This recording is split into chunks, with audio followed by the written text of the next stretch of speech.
Mushrooms are one of my favorite pieces of produce. I know some people aren't mushroom fans, but I adore them.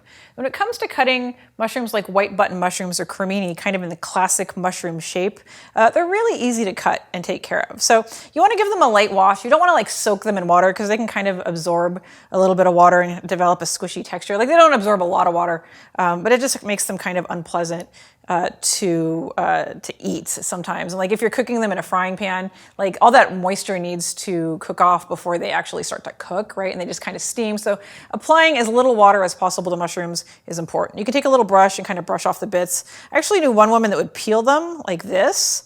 I thought that she was super OCD about it. And then I had a chef that did the same thing, and he made me sit there for like 7 hours and peel mushrooms, and that was a great day.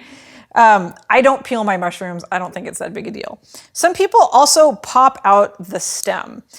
In some cases, mushrooms can have a woodier stem, but these little guys, like these little button mushrooms or the baby portobellos, which are basically cremini mushrooms actually, they're usually not that woody. If you find that it's woody, you can always like slice off the very edge, or you can even slice off the edge of the stem right to the base, and it looks nice and manicured that way, but I personally don't think it's a big deal. If you actually want to cut it off to that point, that's totally your personal preference. If you like the way it looks, then I think you should do what you like to do best. So there's a couple different ways to chop mushrooms. You don't really see a lot of variance in how mushrooms are chopped. Like you might see them sliced differently. So we're gonna put this flat side down. This guy has been stabilized because it doesn't have a base on it.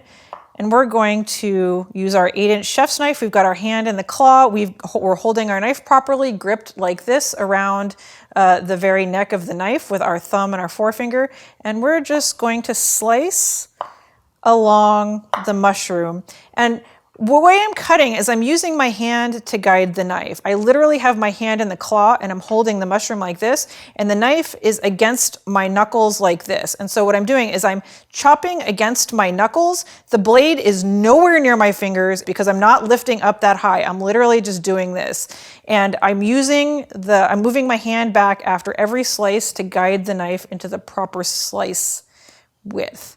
I'm gonna chop, chop, chop. And that looks great. We have our perfect little mushroom slices.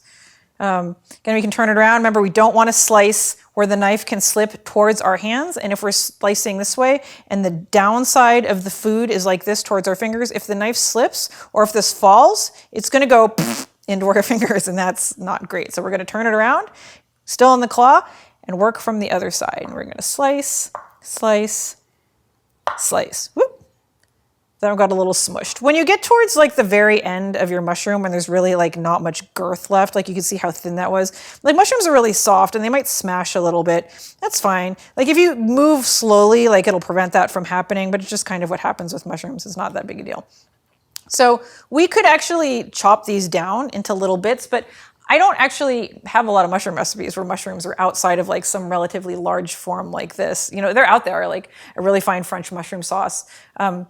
But like that, we're not going to be making anything like that with these. So we've got another little mushroom here. I'm going to show you another classic way to cut it. This one's got kind of a dirty base, so I am just going to gently slice off the very base and get rid of it, just because I don't like how it looks, not because there's anything wrong with it. I'm a stickler for visuals. So we've got our mushroom. Now this guy, he's still pretty stable this way, but not super stable. And the thing about mushrooms you got to be careful of is like, if you've got mushrooms that have really long stems, like this one's got a really short stem. I don't know if I have one with a long stem. This guy's got kind of a long stem. Like they can kind of slip and slide all over the place. So it's important to be aware of where this mushroom is and where your knife is. And if you have one that's kind of a little slippy like that, do not try to chop it quickly because you'll cut yourself. It's not worth it. Like this mushroom has kind of like a volatile nature to it. It's got like a little troublemaker streak to it. Do not taunt the troublemaking mushroom, okay? So what we're gonna do is we're going to hold this stably with our claw, flat base against the cutting board, and we're gonna turn it, you notice it's got like a little slant, we're gonna turn that away from our hand because again, if we're cutting like this, and the knife slips, it's gonna slip into our hands, and we don't want that. So we're gonna put the tilt away from our hands. And this guy, we're gonna cut into slightly bigger slices, because I actually personally like mushrooms that are big and meaty and taste good, and they cook down a little bit when you saute them. And I like it when they have some substance. So we're gonna cook this guy into even fatter slices. These guys are probably about 1/2 inch thick. There you go. And they look great. Look how beautiful those are. Like, there will always be a little end guy. Like, I mean, they're mushrooms. You cannot ask a mushroom to be anything but a mushroom. Okay, this is what mushrooms do. Like, some people are like, oh, it's not perfect. Like, the physics of the mushroom, there is an overhang. Where do you expect that overhang to go? Like, it's gonna chop like this. That's just nature. So these guys look great. We're gonna move them off to the side. And then we've got another way of chopping mushrooms that I really like. Gives them kind of the most mushroom flavor, and this is the way I like them on burgers. We're actually just gonna cut them into quarters, so they stay nice and big and meaty, and that looks great. Just happy little mushroom dudes cruising around the cutting board. Like, the stem might be a little, you know, wonky in some places. So if you're cutting them into corners, it might actually make more sense for you to cut off the base, because when you do cut it into a quarter, it's not gonna look so, like, you're not gonna have like a weird little tail on that guy. Like, that guy looks good, right? But the tail looks kind of weird. And if you like don't like that for whatever reason, you can cut off the base of the mushroom, and then you have like these perfect, beautiful little mushrooms, because they look really nice like that. Like, I'm not a big fan of food waste, so I would rather just eat the little mushroom nubbin. Like, I think it's fine. But if you're a stickler, then this actually looks really nice, and it's a good way to go.